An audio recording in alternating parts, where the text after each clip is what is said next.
Hello and welcome to Wednesday Warfare, where I review NXT and AEW Dynamite back-to-back and try and figure out which show won for the week. But as you saw at the top of this video, there are more serious, things that are happening right now in life than in wrestling. Now, this is wrestling adjacent. It was reported on Wednesday morning that the body of Shad Gaspard, one half of Crime Time, was discovered on Wednesday, confirming what many people had already feared to be happening when it was first reported, I believe, on Sunday night or Monday morning, that his body went missing off the coast of Venice Beach. It's tragic. It's really sad to see someone so young at the age of 39 get cut down like that. But I guess the small solace you can take away from this was he died a hero's death. Apparently the last thing he said was, "Save my son," to the people who were trying to save his life. He sacrificed himself for his son to make sure he was safe. And that is just the ultimate self-sacrifice. I would hope that, in a similar situation, I would be so noble and selfless as to make that sacrifice for my own children in that kind of crunch time thing. I hope to never have that happen to me, but that's how I like to go out, in that kind of same way that Shad did, dying a hero's death and making the ultimate sacrifice as a parent, father or mother. I think that was incredibly noble of him, and it's interesting because in the world of wrestling, it's hard to find people who you don't hear a single bad word about. You can count on one hand the number of people you probably have known in wrestling or heard of in wrestling, where it's all positive, it's all glowing commentary. And Shad is one of those guys, based on what we heard in the Twitterverse and online in the last 48, 72 hours since he first went missing. Not a bad word about him. All kind words about his soul and his personality and everything. So, yeah, it's, one of the good ones died young, tragically young, but he went out in a very noble way, and I think that's highly admirable. My thoughts and prayers are with Shad's family and his friends and his colleagues right now. It's just one of those senseless deaths, and not much else to say about it. I'm a little shook by it, and I hope that we can all hug our friends and our family a little bit tighter. It's just sad. Time to make the awkward transition to talk about these wacky shows on Wednesdays, and now more than ever, I advise people to like what you like and don't be a dick. So let's begin. NXT opens up with Karrion Kross going against Liam Bray, I believe his name was. I didn't quite catch it, so my apologies if I got that wrong. I like how at the beginning of the show, though, Mauro Ranallo on commentary with the utmost seriousness in his voice. "Welcome to NXT, where doomsday is upon us." It's a squash match, like you would expect. What I actually like, though, I have to give props to how they compose this shot during Karrion Kross's entrance, because Scarlett's doing her thing where she's saying, fall and pray, fall and pray. She ducks down, and Karrion pops right up in her place, as if like the perfect combination of blocking from the wrestlers and the camera's position. It was this seamless transition, and I was blown away by that little transition there. And yeah, the match was a squash. Karrion Kross destroys Liam Bray, I think his name is. He puts him in the cross jacket to win, and very similar to his last match. And then at the end, though, Tommaso Ciampa appears and basically issues a challenge to Karrion for a match at TakeOver in your house, saying, Kross is special, but I'm special too, essentially. And this match we're going to have is very special. The match is now on. That I'm very curious to see. It should be very interesting, because we've seen Karrion in these big squash matches, but in these small doses. And obviously, he can work a lengthy match. We've seen that out of him in the past in places he's worked before. But what does this iteration, what does this version of Killer/Karrion Kross do when he's going against Tommaso Ciampa, who's a bit of a workhorse himself? I'm really curious to see how that dynamic's going to play off in this, takeover style match. Cruiserweight Championship Tournament match up next, as Elio del Fantasma takes on Akira Tozawa. I really like the mask that Fantasma was wearing on this night, and I also like this match a lot. This was just a picture-perfect kind of example of that Cruiserweight, a great blend of styles here, considering the backgrounds that Tozawa and Fantasma had have here. It just works so well here. Lots of great strikes, some great flying ability by both guys here.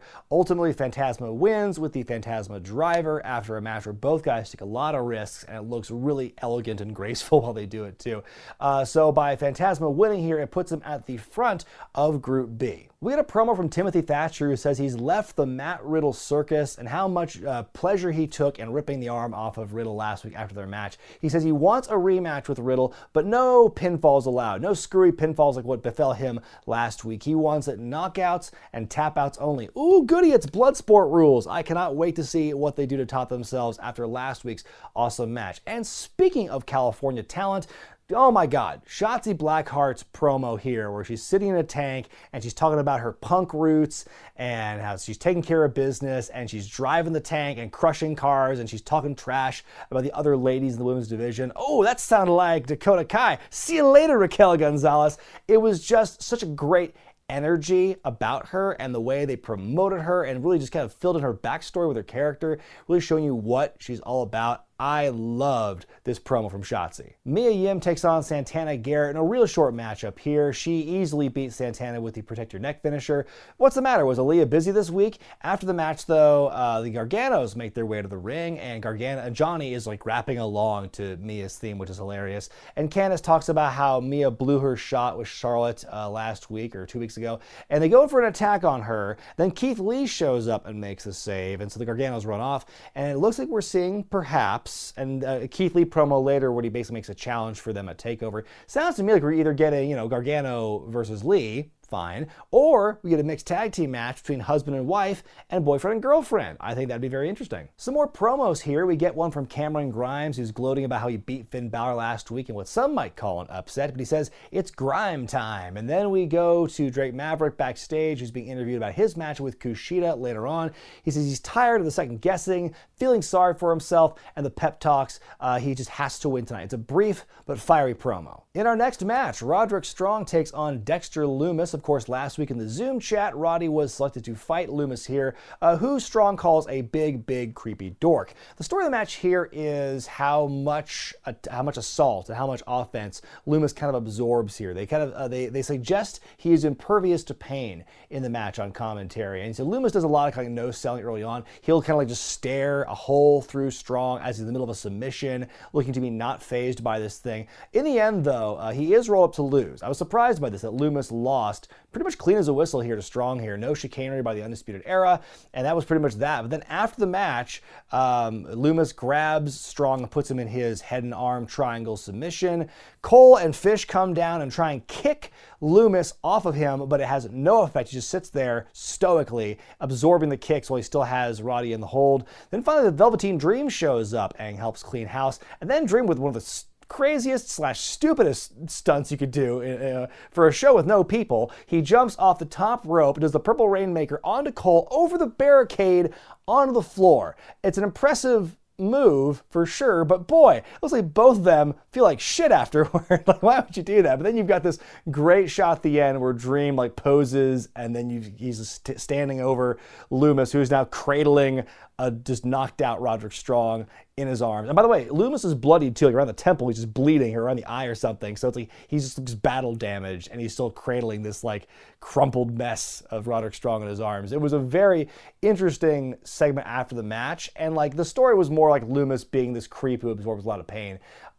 It's the most competitive match Loomis has had. I'm kind of sad that he lost. Not sad, but I was just surprised that he lost the way he did. But obviously they're trying to get more of the odd couple pairing of Dream and Loomis over, and I think they succeeded. Backstage, Fantasma offers some words of encouragement to Akira Tozawa when suddenly the Lucha Kidnappers appear, and you see this moment where they've pinned Fantasma into his own car by going up against the driver's side door. So he has to go out. By the time he gets out, the Kidnappers run off, and they don't make off with Tozawa here. So, man, more questions than answers about these mysterious would-be abductors. Oni Lorcan and Danny Burch pummel the shit out of Ever-Rise. It's not even in doubt who's going to win this thing. It's a very short matchup here, and the poor French Canadians get destroyed by Team CAW here. And then they take a very obvious shot at Imperium by doing the hands behind the back pose. So they're making big aspersions to the fact that these guys are going to be challenging Imperium for the tag titles very soon. It's been a while since we've seen Lorcan and Birch in contention for the championships. It's been at least a year,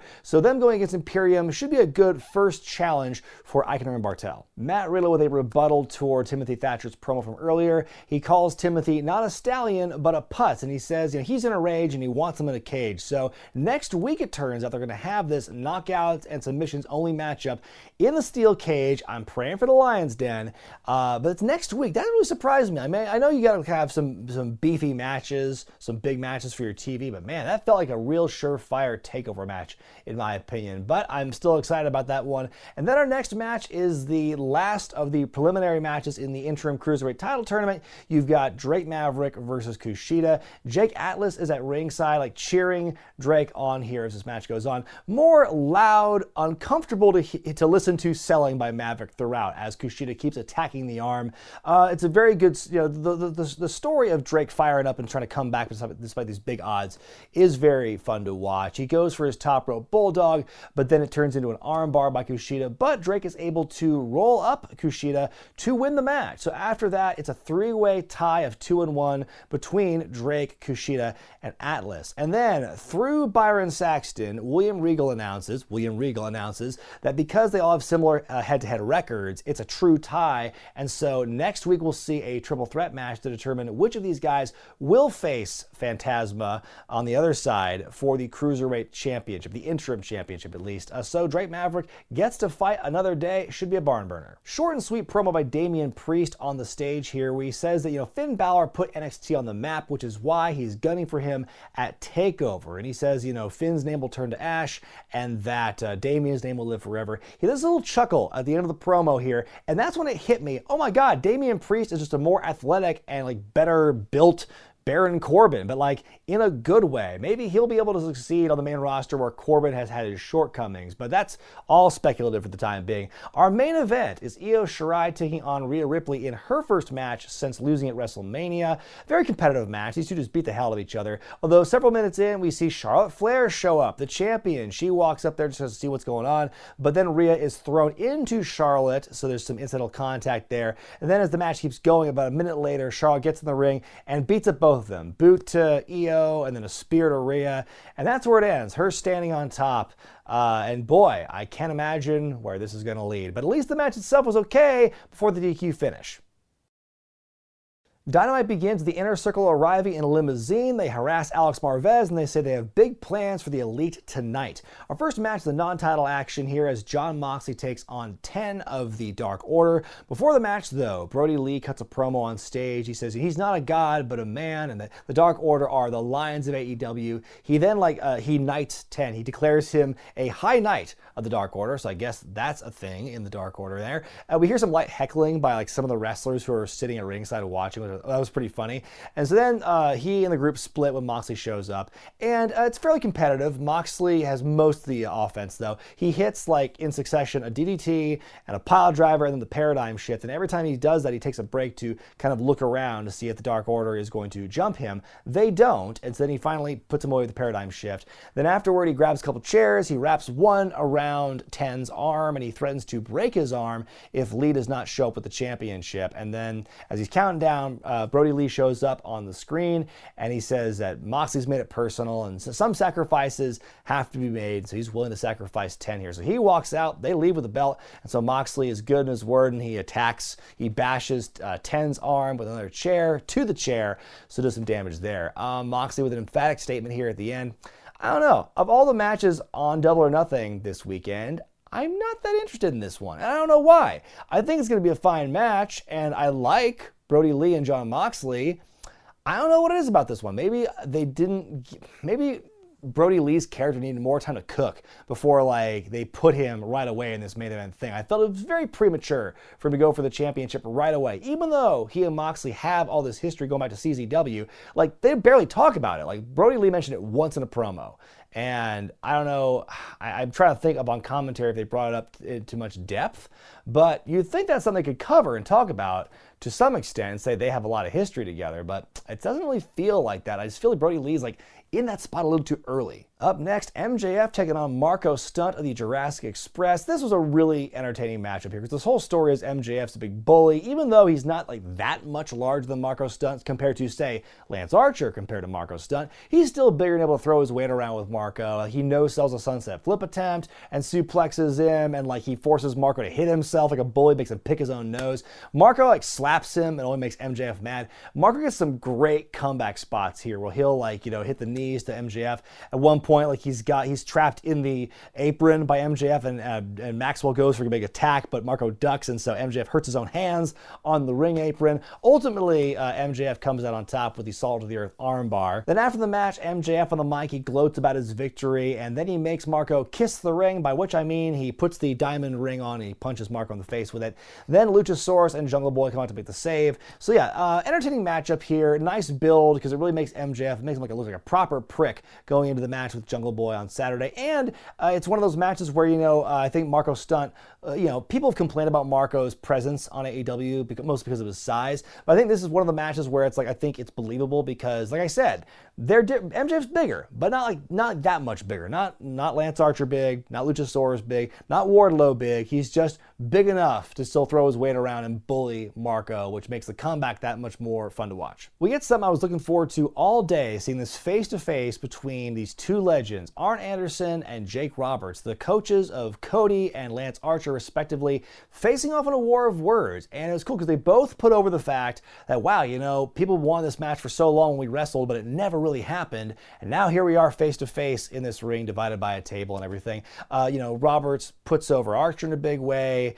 Arn puts over Cody in a big way. Arn with a great line here where he says, we're the kind of guys where if we said that a pissant could pull a freight train, you would hook it up and see if it could happen. It was great stuff here by both guys. They bring up the fact that Mike Tyson is going to be presenting the belt in the matchup, but then they also drop this line that he's going to have free reign in the matchup. And gosh, that's totally not going to play into the finish of this matchup, right? Like, Tyson's definitely going to be involved, I feel. And then they also kind of tease the fact that maybe Arn and Jake will fight each other. Like, Arn with his great line saying he's going to spine buster Jake's ass and stick his head where the sun don't shine.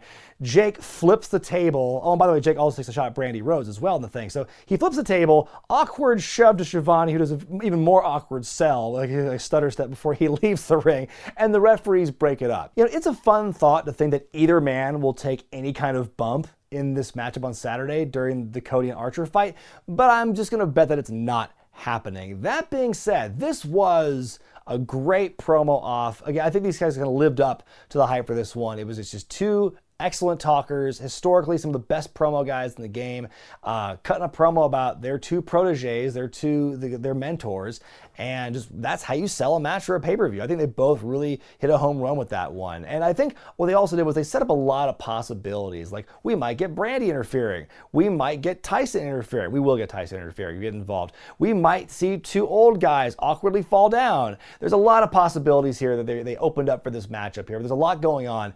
But yeah, I just think the way they talked and everything, it was great. It felt like it was second nature to them, and it was just really fun to watch. We get a vignette from Pac. Haven't seen him in several weeks. He puts over his Death Triangle cohort, Rey Fenix, and we go to that next matchup now as Fenix takes on Orange Cassidy. Before the match begins, Rey looks like he's going to go for a big, devastating kick to the dome like he did last week, but he misses because Orange just very calmly sidesteps out of the way, and Fenix, for like 15 or 20 seconds, he just acts, he looks like he feels like the biggest fucking idiot in the world for missing that kick. His body language is so dejected, and he's mad at himself, and it was the funniest thing. I just could not stop. I was dying when I saw it. I could not stop laughing at that body language. And so then the match begins. Orange with some clever dodges at first, but Rey catches up to him. Orange with a big old comeback. These guys have near fall after near fall, big move after big move. Finally, Kip Sabian shows up with the big black and gold ladder and just kind of stands on top, or sits on top of it, just looks at the match.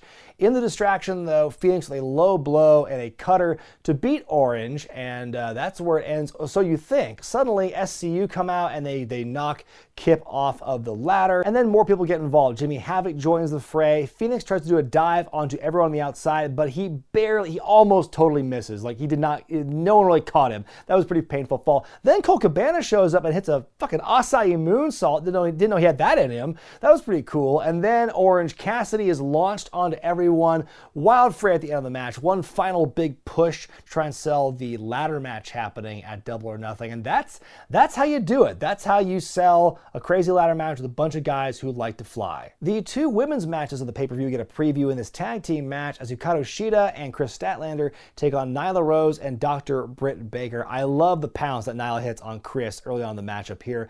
Shida with a big hot tag later on. Very interesting like double team move where the two baby faces get Nyla up in like a double fireman's carry and they just kind of like potato sack toss her off their shoulders and onto Baker, who's like sitting prone in the corner. But you can see that when Nyla lands, like she kind of jams into Britt's leg, and she's not a factor for the rest of the match. I hope that injury was like not legit, or I hope she's okay from that, because it did look kind of a scary fall. But it wasn't really it wasn't Nyla's fault or Britt's fault. It was just the way that Nyla was brought down there. So anyway, the match ends with Nyla hitting the Beast Bomb. Well, first of all, I was impressed with Chris Statlander's strength here in this match, because she has Nyla up on her shoulders for an electric chair drop like it was nothing. But in the end, though, you've got Nyla beating Shida with the Beast Bomb to win for the team. Then afterwards, she pulls out a table, and then she's going to put Hikaru through it. But then Chris joins in, and so Hikaru ends up hitting the superplex onto Nyla through the table to get a bit of revenge from last week. You get the stand tall here at the end of the segment. I think, except for that awkward landing by Nyla onto Britt's leg, I think it was a good match overall. We get a backstage interview with Jon Moxley where he says everything ultimately escalates to violence, and it's no different between he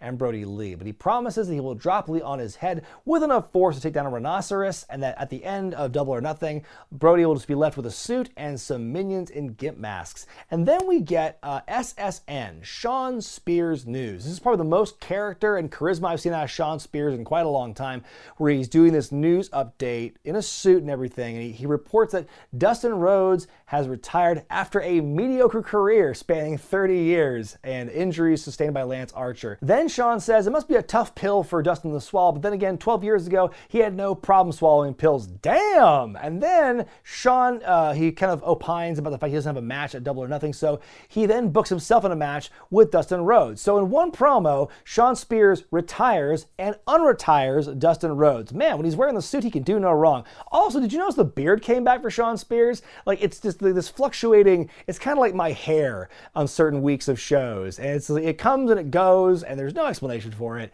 So yeah, the beard is back for Shawn Spears. So he basically has made a match with Dustin Rhodes, and so we're going to have that match. I would like to see more of these SSN updates with Shawn Spears. Otherwise, it just feels like a weird anomaly that came out of nowhere. In your main event, Matt Hardy takes on Sammy Guevara. 2 weeks ago, Hardy ran down Guevara in a golf cart, a very memorable moment. And then the following week, Chris Jericho destroyed Vanguard 1 with a baseball bat, leading to this grudge match. And this is a great match, very competitive. I love JR's call here about how Matt Hardy has been wrestling for 27 years and that Sammy Guevara is 26 years old, like really putting over the age difference between these guys.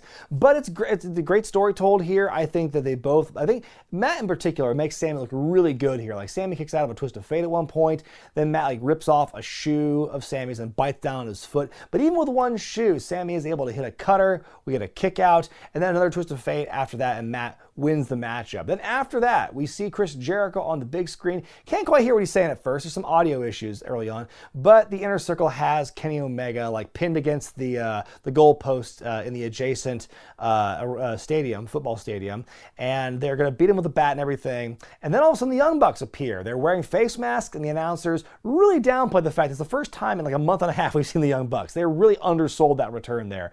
So the Young Bucks are in there, they're fighting, Matt Hardy's fighting, everyone's fighting. Then all of a sudden, you get this, like, if you've seen Holy Grail, there's a scene where like Lancelot's running toward the camera for a very long time, and then all of a sudden he just jump cuts into the shot. That's what we get with Adam Page, because he runs from the sideline to the 50-yard line to the middle of the field, not even like going as the crow flies. He's like doing an L-shaped. He's going from the sideline to the 50, then all the way to the end zone to hit the clothesline. And it's just funny because you see him from like a mile away as he's running. And so this visual, this dude just booking it down from the 50-yard line after coming from the sideline is this hilarious visual. So they all have a big fight, and ultimately it's a standoff, and the Inner Circle back away. Hangman Page, after doing that amazing run-in, he leaves the other four guys of the Elite plus Matt Hardy by themselves, and so more questions about his allegiance and everything, but that was just a wild-ass segment to end it, a brief sampling of what we might see in the Stadium Stampede. And God, every time we see Hangman Page on TV, he does something to like blow me away and just entertain me in a great way. And the thing that just runs into the field like that was just incredible.